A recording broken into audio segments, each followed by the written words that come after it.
Hey, how's it going, everybody? This is Joey Galvez, one half of your host of Explain Yourself, and I want to let you guys know about a really cool book from our friend of the show, Eli Shockey. This one is called The Greylock, and it's a story where magic is a commodity. Potions are sold at corner stores. Orcs and dwarves earn a living in cubicles, not on the battlefields. But there are those who resist the house's magic's laws. Branded a criminal and forced to live as a wand for hire, there is a spell slinger they call the Greylock. Check this one out. You guys can pre-order issue 3 right now with code JAN241939, and make sure you guys are heading over to your favorite LCS and letting them know that you want Greylock number 3, and maybe pick up the first 2 issues.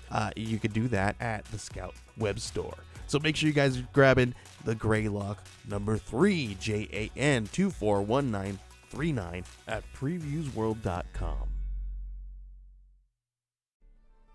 Okay, everybody, we decided to take this week off, so here's one of our classic episodes. Hope you enjoy.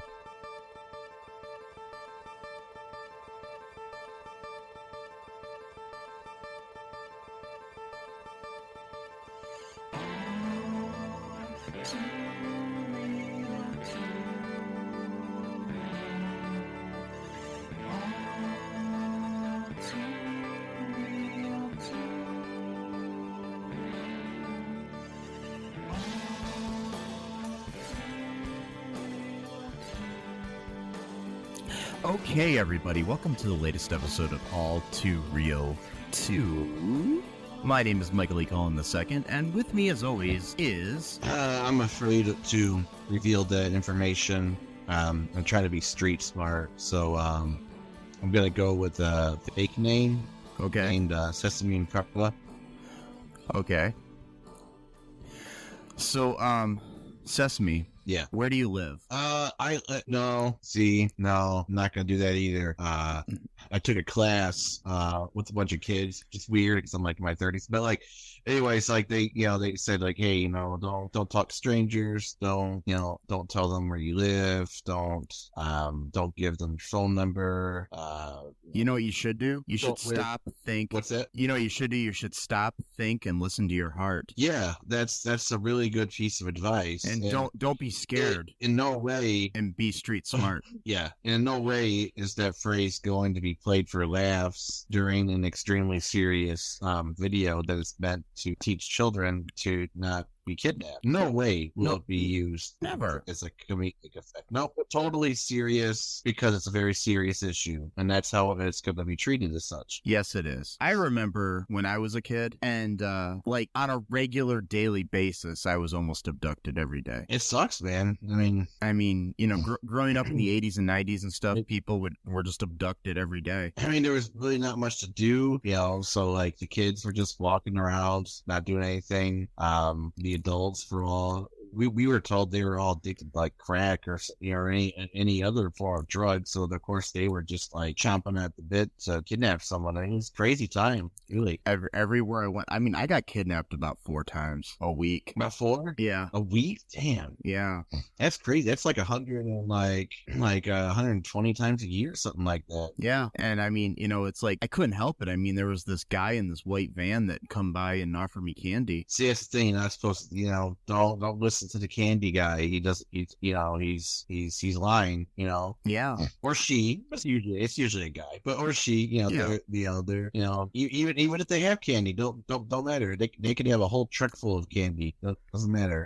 Just walk away. Go get yourself like an ice cream bar. From like dollar store. What if there's a puppy in the van? Nope. Doesn't matter if there's a puppy, candy. It doesn't matter if there's puppy and candy. Puppies, plural. Candy. What about candy puppies? Places you get about what? What's that? Like candy puppies. Like puppies made of candy? Yes. That's fine then, because you're never gonna come across something like that again. So no, it's not fine.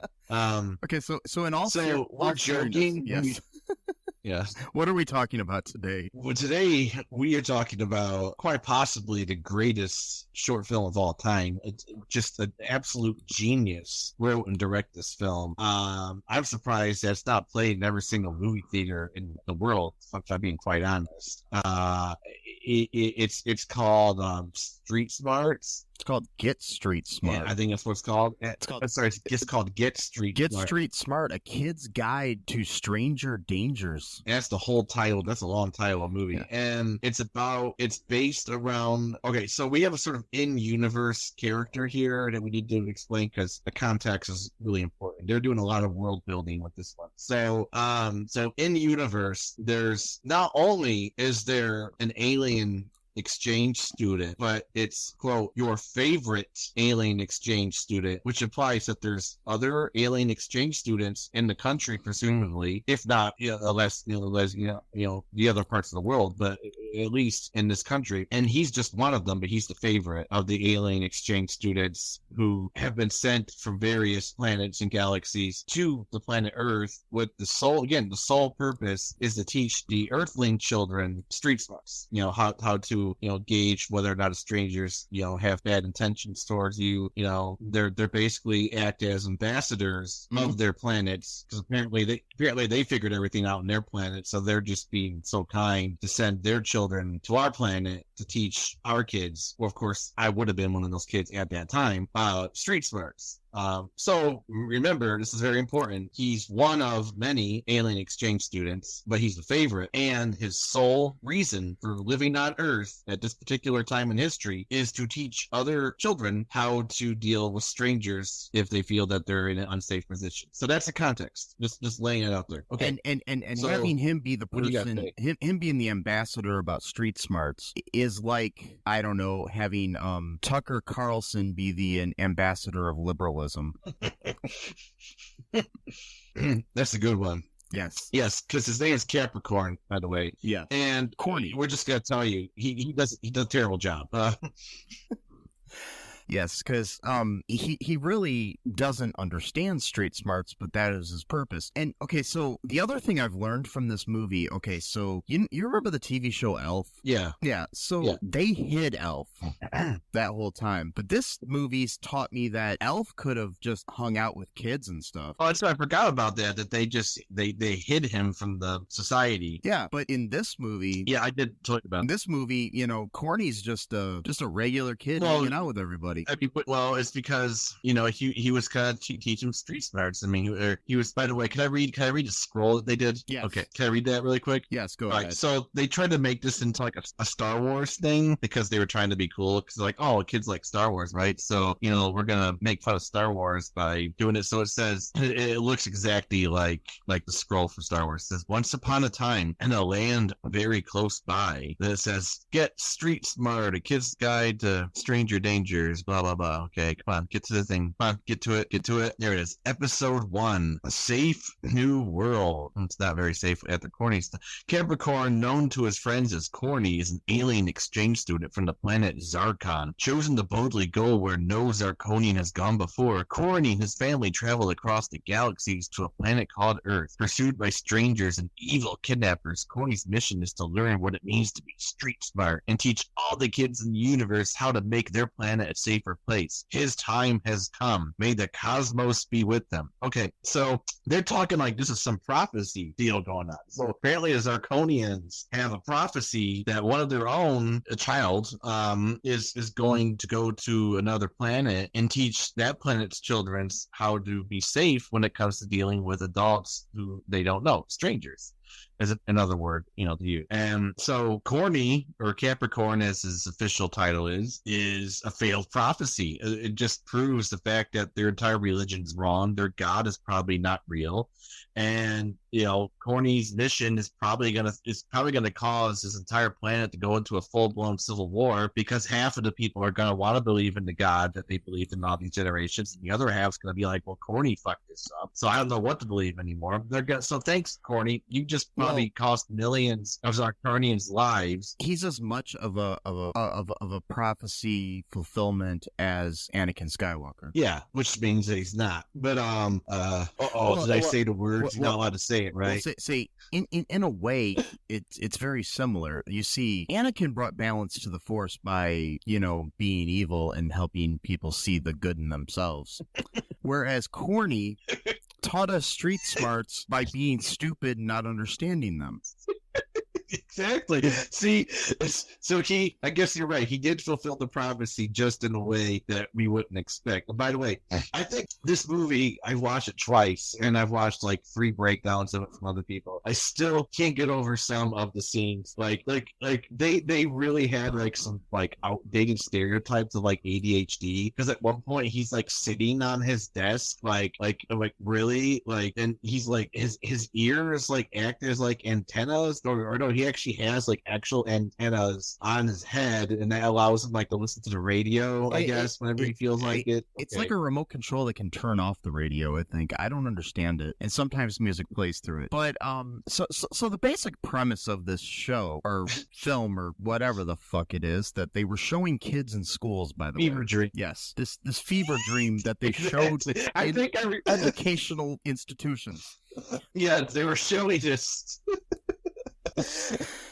I mean, I'll tell you, I mean, this came out in like 95, so I was already in high school. I mean, almost in college by the time this came out. But when I was a kid, the only weird alien movie they made us watch was Mac and Me. So, but Mac and Me, yeah. I think I remember watching this actually I think they did show this to us. Like even then, I was thinking to myself, like, why is this a comedy? Like this shouldn't be funny. Like, yeah. So the basic idea here is okay. So at Corny's school, they're teaching street smarts. His teacher is and everything. And so we have this situation though where Corny gets abducted, and he has this like watch that is a zapper that zaps him out of situations if he gets into a situation he doesn't want to be in, but he just has no control as to where it zaps him, which is a weird concept because honestly, sometimes maybe him being kidnapped would be the better situation because he could just be zapped, somewhere, like in the middle of a lake with piranhas or something. I don't know. You know what I mean? I'm just saying exactly. Why would they add that as an important part of the story that he doesn't know where? It's like, what if exactly, what if being kidnapped is a safer environment, or what if he's being kidnapped somewhere else and he gets sent to a worse kidnapper? well, the reason they added is so they can have the wacky adventures where he lands into a hot tub with an old couple and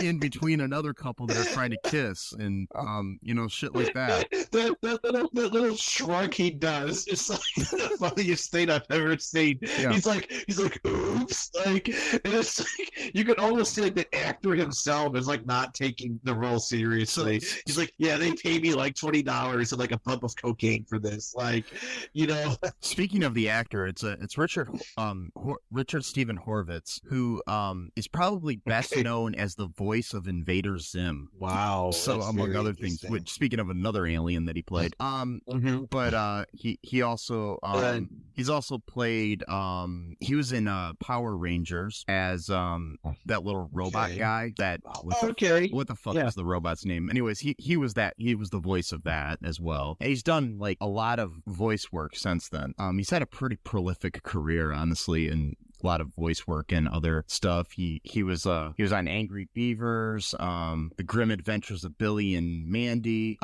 He was in the movie The Informant. What else? What else has he been in? He's in the Loud House cartoon as a voice. Ratchet and Clank video games. Tangled the TV series. There's like what else has he been in? Tons of animation. Basically. But anyways, so and totally, I will tell you that the moment he opened his mouth, that is not the voice I was expecting to come out of that creature, which is one of the ugliest fucking aliens I've ever seen in my life. I mean, the reason why I wanted to watch this so bad was just because of that, because all cards on the table, I did not think of this on my own. I was watching Eddie Burback. I went through his channel and I just happened to see his face. I go, what the hell is this? And then he's played a clip of it, and his dad, oh, by the way, so Corny apparently sleeps in his clothes that he wears to school. That's interesting. Okay, whatever. We'll just get past that. He never changed. So he doesn't take a shower. he never changes. He never. I don't know if he needs to take a shower. I don't know if his alien race needs that or whatever. We don't know much about their biology, and their anatomy, which is a good thing. 'Cause I don't want to know too much about it. But anyway, so he wakes up, from his bed, which is also like an alarm clock. It makes his bed shake, like to physically wake him up. Because apparently he's like it does seem like he's a very hard sleeper because he's always sleeping in class. But that's a whole other thing. Anyways, I don't want to get ahead of myself. So he wakes up and his antenna ears or whatever are playing some stupid shock radio thing like, oh, it's gonna be a hot one today, type of thing. And he opens the blinders from his room and there's some guy with the shirt off mowing the lawn already before school starts, which is weird because schools usually start around like 8:30, 9 o'clock in the morning. Yeah. And this guy is already rocking the shirtless thing mowing the lawn at like 8 in the morning. Okay, whatever. And by the way, the shirtless lawnmower guy is Sean McNamara, the director of this film. Well, there you go. He deserves a cameo. Shirtless. Because he is a genius. It actually is a genius movie if you think about it. If you watch this movie, like if you're like really, really sleep deprived, apparently you could just like see the genius of this film. But like, so the dude's like he's watching the director mow the lawn with the shirt off, because the director made that decision that he wanted to be in his own movie and he wanted to have his shirt off in his own movie, which again, okay, that's his choice. What really made me want to watch is this very first line in the movie outside of the narration that we already heard, and it's his dad is the background going, ready to blast into orbit, son, or something like that, and then Corny goes, Dad. I can't even say it without laughing. It's like, Dad. He's like, Dad. I can't do it. You got to hear him do it. It's the funniest thing ever. And then, so we get a glimpse into who Corny as a person is. He's like a terrible student, terrible kid. He's got such a bad attitude. It's like, dude, you were specifically sent to Earth with this, a specific mission. You have this attitude of oh, well, I got, he's even bragging to his friends, oh, I got this zapper. I don't need to worry about anything. It's like, dude, what the fuck's the matter with you? He's the Messiah of street smarts. Yeah. The Messiah of street smarts, Corny, whatever his last name is. Of course he is, but he's got this zapper thing, like you mentioned. Well, those other kids should be able to. They should have the zapper before he does, because he's supposed to be teaching them street smarts, so he shouldn't be the one to have the zapper for quote insurance, as he calls it. What a grown-up word to say too. I got insurance. Who says that? But whatever. And they're all teaching them street smarts. They're telling them, hey, don't talk to that guy who just rolled up in his truck offering you candy. You're saying, no thanks, it rot my ears. What? So it doesn't have teeth, I guess? Okay, and then what a weird thing to say though too.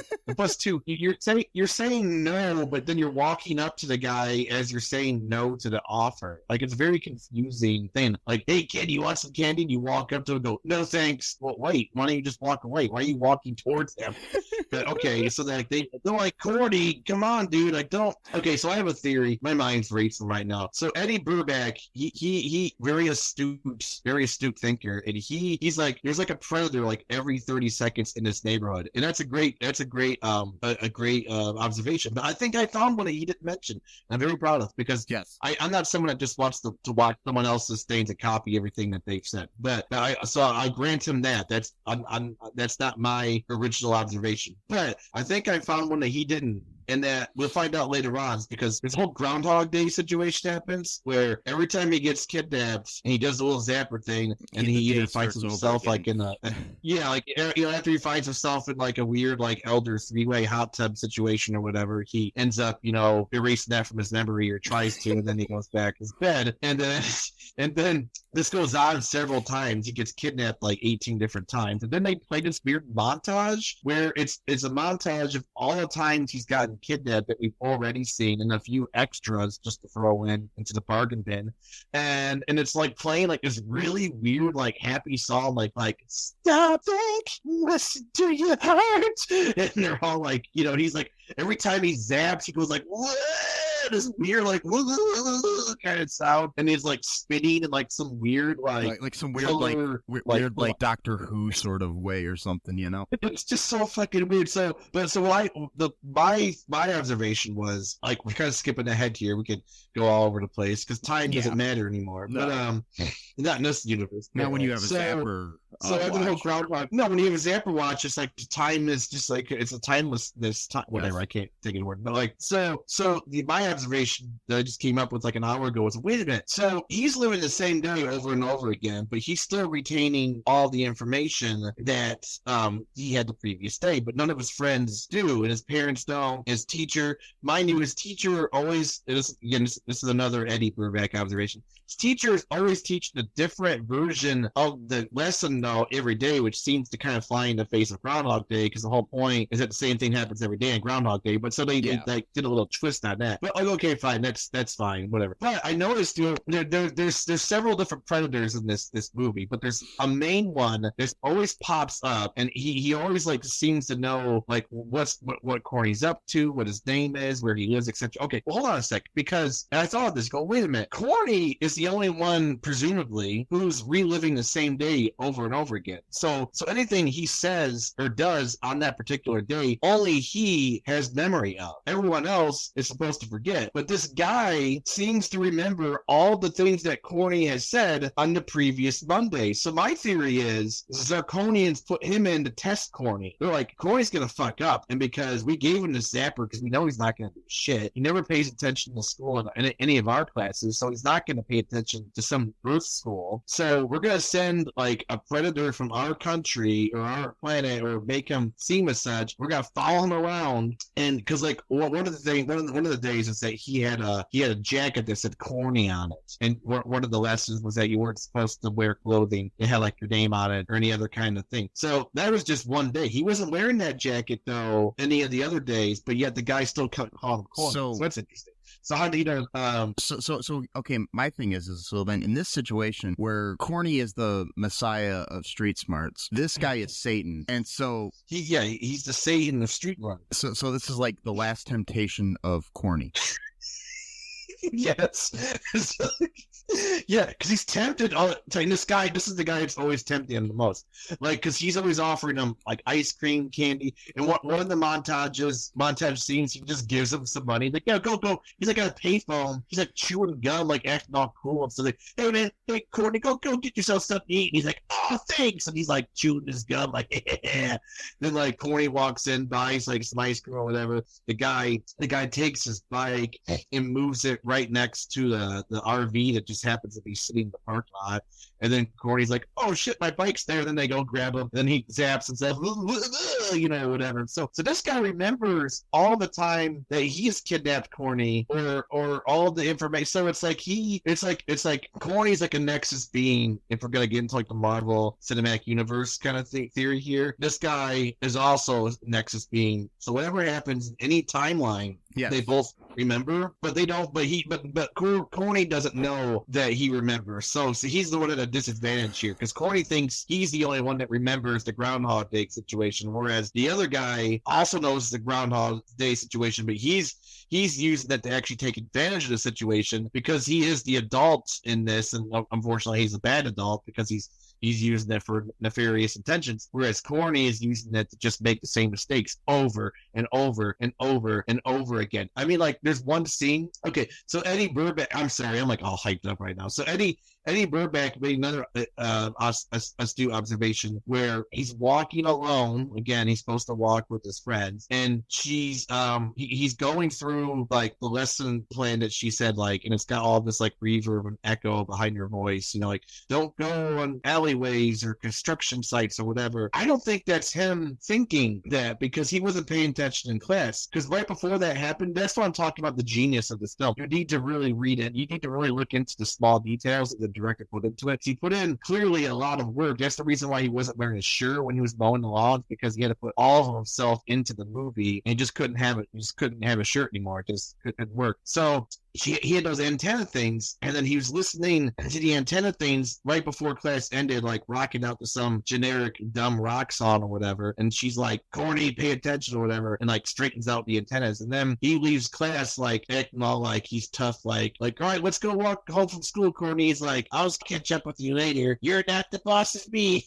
And it's like, you fucking idiot, dude. He like just disregarded the entire lesson. So whatever. So he leaves like acting all cool. He does like this weird swagger walk, like he thinks he's like the coolest person in the world or whatever. And anyway, so the principal walks in, and he's like, how's everything doing? And she's like frowning. She's like, I don't know, I'm worried about my alien exchange student. It's like he's on another planet. And he's like, well, he is. You know, dumb idiot joke. And then so she looks out the window, and then so Eddie Burback, he thinks, we have a disagreement, but he thinks that Corny is replaying the lesson in his mind as he's walking home alone from school with a latchkey around his neck and a jacket that has his name on the back of it. And then I don't think that's what's happening, because he wasn't paying attention. He never pays attention in class. That's the whole problem. He sits on his desk, he listens to music, he sleeps a lot. I think he's got a sleeping disorder, because he's always sleeping in class. Like, he never seems to get enough sleep. I don't know.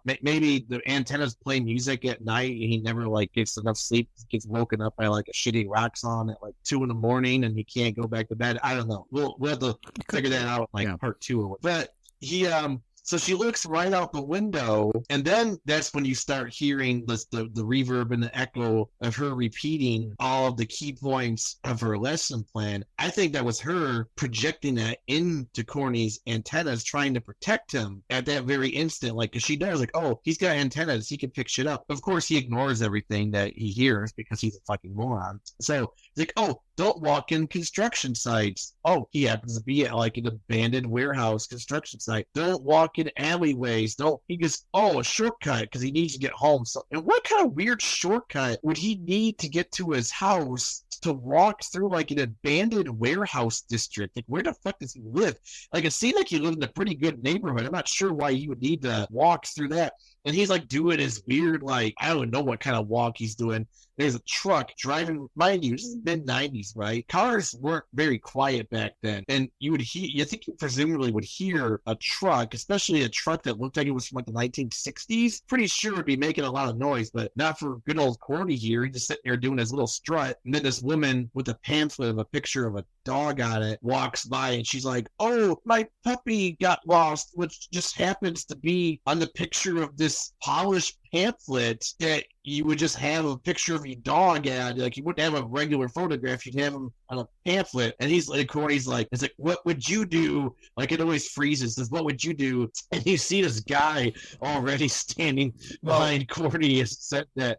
My thoughts on this is, okay, so this is some weird town where people are abducted every 15 minutes. And so I think they have like a special place. It's like a, like a Kinko's, but it's for kinky people, so it's Kinko's. Anyway, so at this place they supply you with like flyers and stuff for kidnapping kids. And it's just in a strip mall in this town. It's like maybe like right down the street from that Quickie Mart that he went into in the one part. It's just right there. They don't care, because this town seems to have, like every other adult is a predator. Exactly. What the fuck is going? I mean, who knows? The teacher could have been one too. She could have been telling false lessons to trick the kids into doing the wrong thing. And by the way, too, another point. Okay, I know I'm sorry, but my mind's wandering so much. Fine. Okay, so it's no matter what, it's wrong to go after kids. Okay, I mean that's obvious. I don't think that even needs to be said. Okay, but the predators in this universe do seem to have something really special interest into Corny specifically. And I'm thinking, is it because he's an alien? The alien kid? Is that what's going on? Because they don't seem to be interested in the other kids he's hanging out with. Like, they just ignore them. Like, Well, I mean, my theory is maybe they're all working for some like Area 51 government agency, and they're not really predators. Ooh. They're they're like Men in Black, but like in disguise. And so they're just trying to, rid the world of aliens,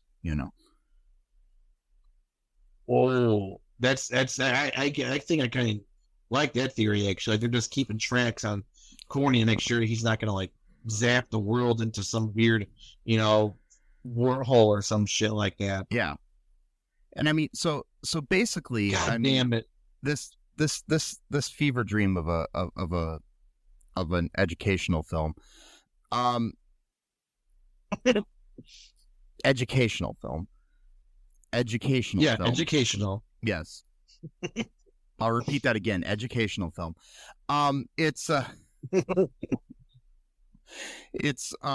Yeah.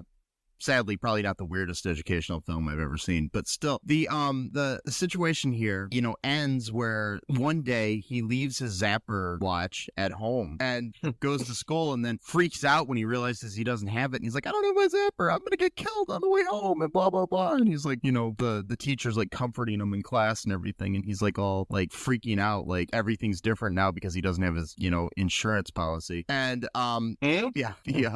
he goes home and he's remembering what he's supposed to do, and he calls his mom like he's supposed to, and then there's a delivery at the door and he won't let the guy in. He does the right thing, and then our creepy guy in a Hawaiian shirt, who I'm convinced works for the government. He comes up, and for some odd reason Corny's stupid and answers the door for him, and then the guy grabs him like in broad daylight, and luckily some random lady that lives in the neighborhood sees it and helps stop it, and then 5 seconds later the cops pull up. So of course, yeah. So I mean I don't know, but which I think is funny though. I was sitting there thinking, I was like, how did the cops get here so fast? And then that moment that I thought that, Corny actually says to them, is like, how'd you guys get here so fast?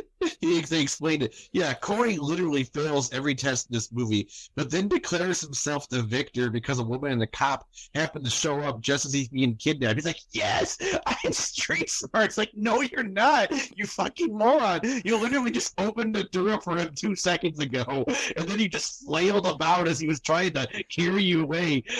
He's like, what are you talking about? It's like it's like being the person that was afraid to get up on stage at a karaoke thing, and then all of a sudden you get up and you sing one line of American Pie or something, and then you walk off stage and you're like, I'm the greatest singer in the world. No, you're not. No, you're not. You're terrible. Yeah. But then the whole but anyways, the reason that the cops are there so fast is because there was something in his mom's gut when he called her when she was at work. I don't know where the fuck this alien's working, but anyways, so exactly. She like working at a Dillard's or something, and they come in the store and it's just like, yeah, I'll show you where the dresses are here. Like, what the fuck? Hey, it's like in universe, this is a normal thing for these kids, not just the kids. But anyways, so that's how we end the thing where he realizes he's street smart and everything's good. I don't know. Do you want to take a break here, Matt, and we'll come back and we can talk about some reviews and stuff that I found online? Oh, sorry.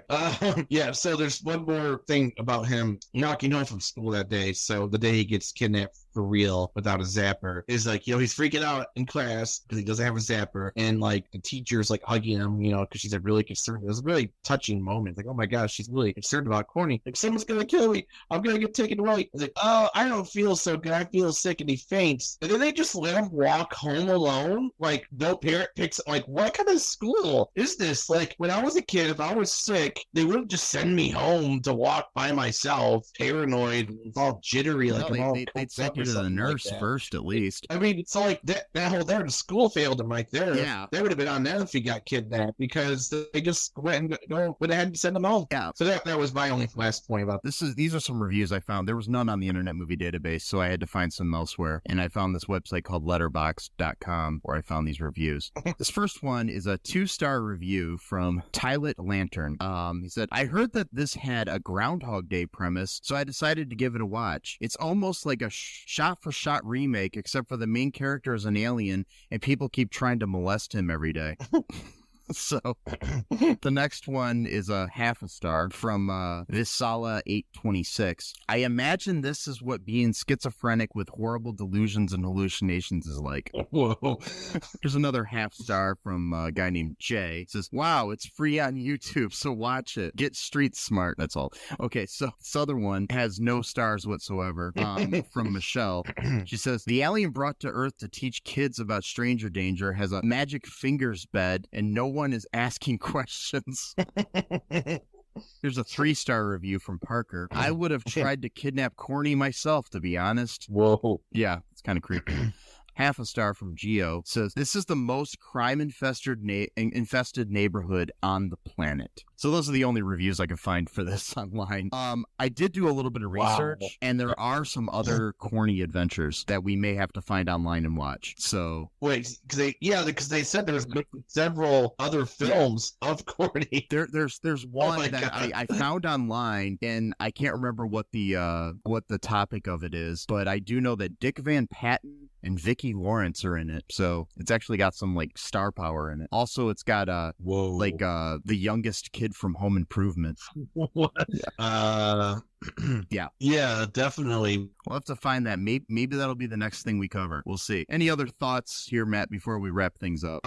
No, I think the only thing I could say is stop, think, and listen to your heart, and be street smart. Yes, be street smart. That's all I could say. So. And I do have one last thing to ask you, Matt. What is your address? It's 728. Oh no. What are your parents' first and last names? Zarkon and Zarconium. Oh, okay. Shit. Is that Greek? Should have said that. Wait. It's Zarconian. Yeah. Oh, okay. Yes. And what is your blood type and your social security number? My blood type is green, and we don't have social security numbers on planet Zarkon. So okay. We don't need social security on Zarkon because everybody's taken care of because we have a functioning government society. So you probably have affordable health care too. Oh yeah, we do. It's pretty good stuff. Yeah, and the zappers included in every single person who's born. If you have the zappers too, you can like get anywhere. I mean, if you have a proper zapper that you can actually direct to go to where you want to go, then you don't even need a car. So there's like no fuel issues too, and it probably have a really good economy and a good society where people care about each other, unlike the United States of America. And like. Exactly. There's zero predators, and they purposely gave Corny a shitty zapper just because of how much of an asshole he is. So they knew it would just around and send him to like getting. Oh, that's that one scene. He got electrocuted once too. Wasn't that funny, guys? In between him getting kidnapped by like 17,000 predators in the same neighborhood, he also got electrocuted. And just some funny, wacky music in the background. Isn't being kidnapped by adults so funny, kids? It's the best. I mean, that's the message of the movie. Yeah, it's funny to be kidnapped. I guess. Well, if we've learned anything, it's that it's funny to be kidnapped, and that that the chosen one and the messiah of street smarts is Capricorn. Anyways, so. Folks, if you enjoyed this episode, as fucked up as it is, please follow us wherever you can on social media, at the twits and the grams and the books and the talk. And also, be safe out there. Don't get into weird vans. Wear a mask, because that would actually help too. Because then strangers can't recognize you. Because if you have a mask on, it's like, who the fuck are you? Corny might actually kind of look like everybody else then. And, be street smart. No, he wouldn't. He wouldn't look else. He'd probably look even more fucked up. Yeah. But that's okay. I mean, well, the thing is he wouldn't have to worry about covering up his nose with the mask because he doesn't have one. And, he's got this Voldemort-looking face. And, anyway, so Voldemort. Wear a mask, folks. Like I said, subscribe to the show, wear a condom, and until next time, be street smart and bye-bye. Thanks for listening to ALL2REELTOO podcast, a Cullen Park production. Produced and edited by Michael E. Cullen II. Music by Matthew Hawes. Subscribe and share the show. Visit us at cullenpark.com. Bye.